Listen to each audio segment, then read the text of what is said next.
লেখা কবিতা স্বাধীনতার সুখ।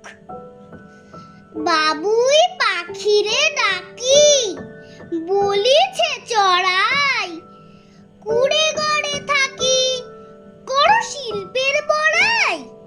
আমি থাকি মহা সুখে, অট্টালিকা পড়ে, তুমি কত কষ্ট পাও। রোদ বৃষ্টি ঝড়ে বাবুই হাসিয়া কহে, সন্দেহ কি তাই, কষ্ট পাই তবু থাকি নিজের বাসায়।